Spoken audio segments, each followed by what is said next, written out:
여호사밧이 또 이스라엘의 왕에게 이르되 청하건대 먼저 여호와의 말씀이 어떠하신지 물어보소서. 아멘. 네, 기도하겠습니다. 하나님 아버지, 오늘도 복된 날 주셔서 하나님 우리를 보호하시고 지켜주셔서 감사합니다. 죄짐 맡은 우리 구주께서 우리와 늘 함께 하시고 늘 우리를 돌보시며 우리를 이끌어 주시는 놀라운 은혜로 함께하여 주실 것을 믿습니다. 우리가 주님 품 안에 벗어나지 않게 하시고 늘 주님 품 안에 있는 우리 믿음의 모습이 되도록 인도하여 주옵소서. 이 시간 1,000번대로 드려주는 예물들 하나님 기뻐 받아 주옵시고, 또 범사에 감사하여 드려진 예물을 주님 기뻐 받아 주옵소서. 하나님, 이 시간 잠시 말씀을 나눌 때 함께 하시고 우리 성도들 이 어려운 시기와 또 환경 가운데 주님의 놀라운 은혜로 붙들어 주옵소서. 감사하고 거룩하신 예수 그리스도 이름으로 기도 올리옵나이다. 아멘. 이 거짓과 정직의 놀라운 이 변화가 있습니다. 특별히 이제 거짓의 가장 강점은 거짓은 물들린다라는 거죠. 한 번 거짓을 하게 되면 어떻게 될까요? 또 다른 거짓을 하게 됩니다. 우리 한국 사회가 이 거짓말에 대해서 좀 너무 좀 편한 마음, 또 너무 쉽게 생각을 하는 것 같아요. 거짓을 한번 내뱉었을 때 특별히 이제 소위 이제 가식적인 거죠. 우리가 뭐 어떤 삶에 보여지는 모습을 위해서 이제 거짓을 일삼는 경우들이 있어요. 요즘 같이 이제 지식을 정보에 대해서 굉장히 중요한 시대는 내가 그거 안다라는 거예요. 거짓말이죠. 사실 제대로 모르면서 내가 모든 걸 막 아는 것처럼 얘기하는 경우들이 적지 않게 있습니다. 저도 그런 오류를 또 거짓을 할 때가 있어요. 정확히 알지 못하면서 괜히 아는 것처럼 얘기를 하는 거죠. 그러니까 상당히 우리 한국 사회가 지식의 수준이 올랐으니까 유추해 볼 수 있는 것들이 참 많아졌어요. 대략 알지 못하고 배우지 않아도 뭐 대략 그러지 않겠어? 근데 그것도 역시 거짓인 거죠. 근데 거짓은 참으로 안타까운 게 또 다른 거짓을 만들게 되고 또 거짓말을 하는 무리들을 만들게 되는 것이 이 거짓의 큰 특징이라고 할 수 있습니다. 그러나 그런 거짓이 판을 칠지라도 정직한 사람이 있다는 건 또한 더욱더 중요한 것입니다. 정직은 개인을 지키고 공동체를 살리는 정말 중요한 덕목입니다. 정직한 사람은 주변 사람들에게 신용을 얻게 되고 그의 정직 때문에 어떤 상황에서도 그가 하는 모든 말을 주변 사람들이 듣게 됩니다. 그리고 그를 믿어주게 되죠. 정직한 사람은 사실 처음은 어려워요. 왜냐하면 자기가 정직하기 때문에 거짓들과 계속 부딪히기 때문이죠. 하지만 정직을 계속 정직할수록 이 모든 환경과 이 공동체는 어떻게 될까요? 계속해서 안정이 됩니다. 그리고 이 정직한 사람으로 말미암아 더 건강한 공동체가 되는 것이죠. 공동체의 안정도 개인의 어떤 이 정직에서 비롯된 어떤 그런 필수 요소라고 할 수 있습니다.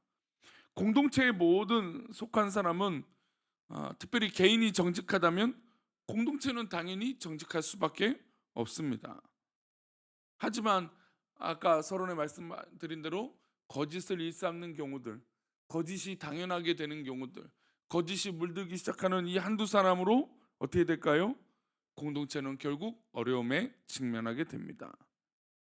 영적인 공동체인 교회는 세상보다 훨씬 더 강한 정직함을 요구합니다.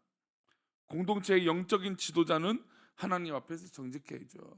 목사가 역시 정직해야 됩니다.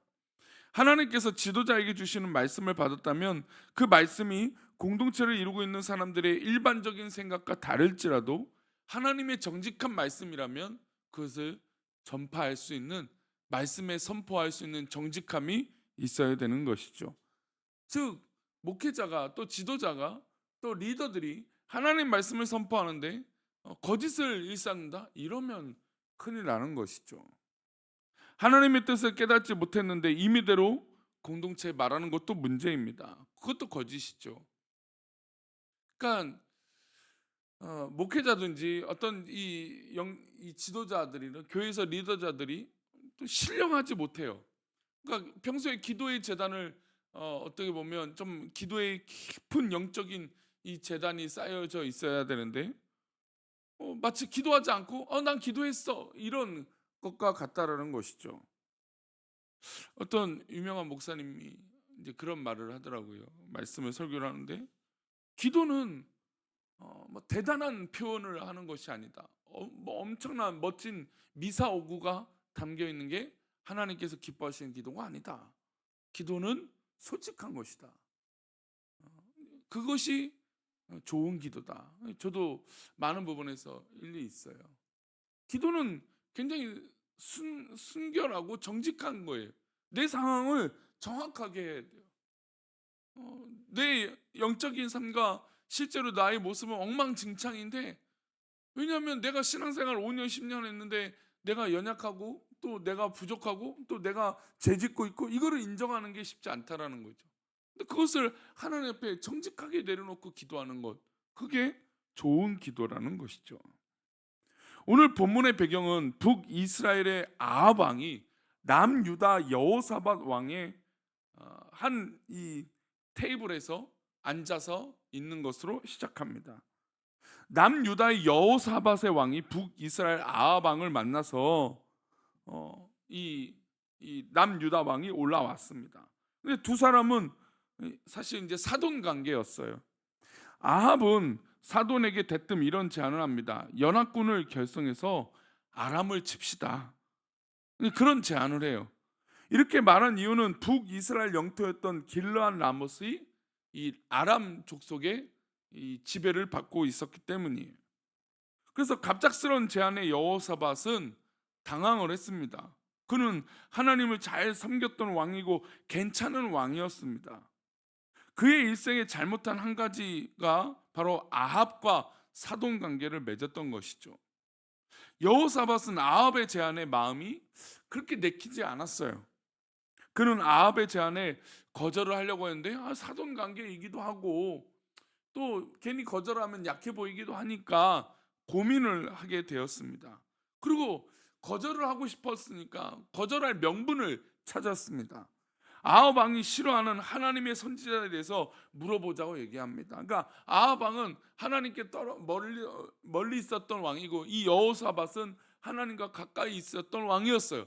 그래서 아합 왕한테 우리 하나님 앞에 한번 물어봅시다. 그러면 이제 아합 왕이 싫어하고 또 거부할 줄 알았더니 이게 이 제안을 받아들여요. 우리 5절인데요. 보겠습니다.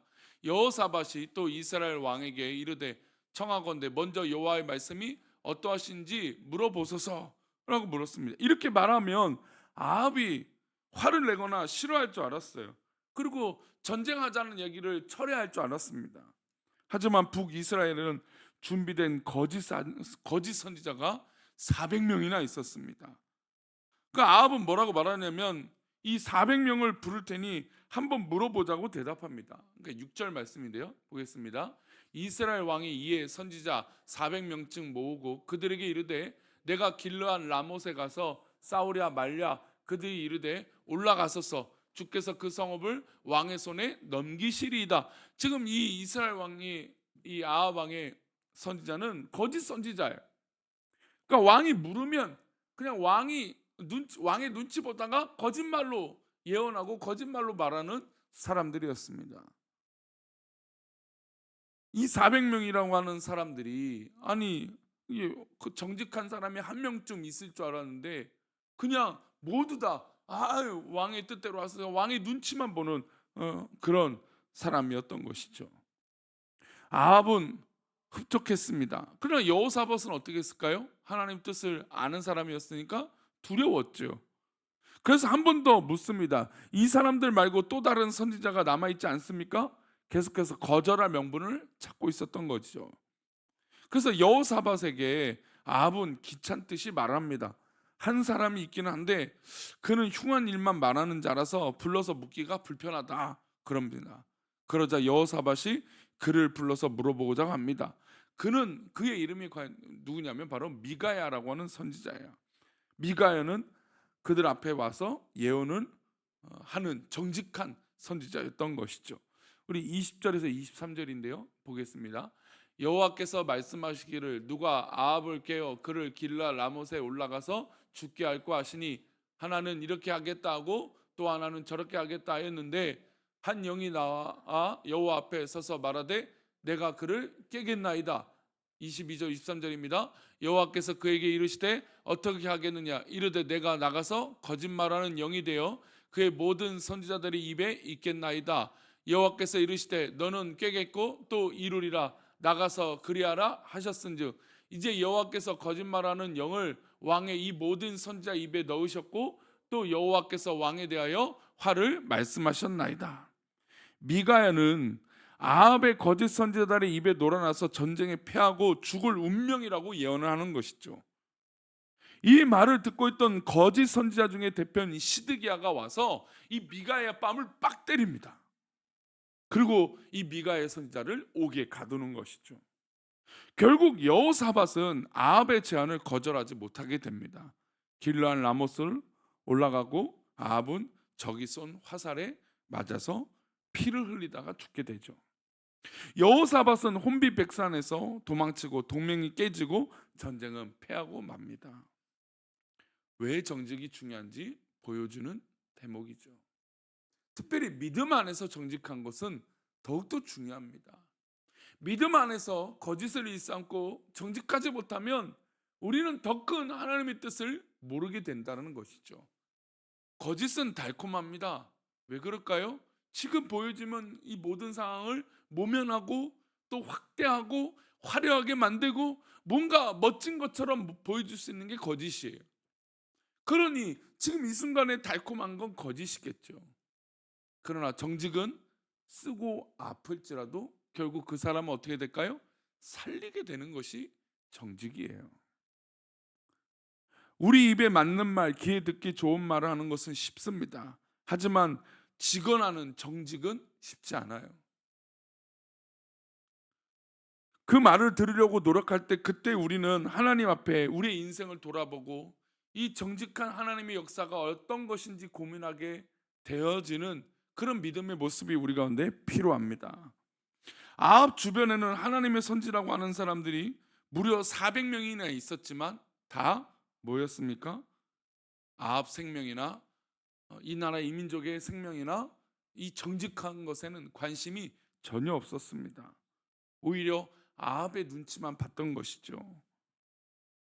그러나 반대로 미가야는 뺨을 맞고 옥에 맞추는 그런 수모를 겪었지만 하나님 마음을 있는 그대로 전하는 선지자였습니다. 만약에 이 문제가 우리의 말 한마디가 사랑하는 가족, 정말 나랑 함께하고 있는 가장 가까운 사람의 어떤 공동체의 운명을 좌지우지하는 거라면 무엇을 선택하겠습니까? 우리는 정직해야 되는 것이죠. 오늘 하루도 우리는 우리의 삶이 우리 앞에 있습니다. 이 귀한 하루에 우리가 어떤 것을 고민하는가 있어서 정직을 선택하고 하나님 기뻐하신 것을 끝까지 지킬 수 있는 그런 믿음의 모습이 우리 가운데 있기를 축원합니다. 그것이 바로 우리에게 생명이고 그것이 우리를 살리는 것입니다. 지금 당장에 뭔가 부족하고 이렇게 해도 괜찮겠지 하는 유혹이 있을지라도 우리가 넘어서는 것이 아니라 하나님 말씀 굳건히 붙들고 정직한 영적인 삶을 살아가는 우리 모두가 되시기를 축원합니다. 기도하겠습니다. 하나님, 우리가 거짓의 달콤함에 빠지지 않게 해 주옵소서. 가식적인 거짓에 빠지지 않게 해 주옵소서. 참 요즘 한국 사람 현대 사회가 거짓이 너무나 많습니다. 거짓말이 들켜도 부끄러워하지 않는 시대가 되어가고 있어 참으로 안타깝습니다.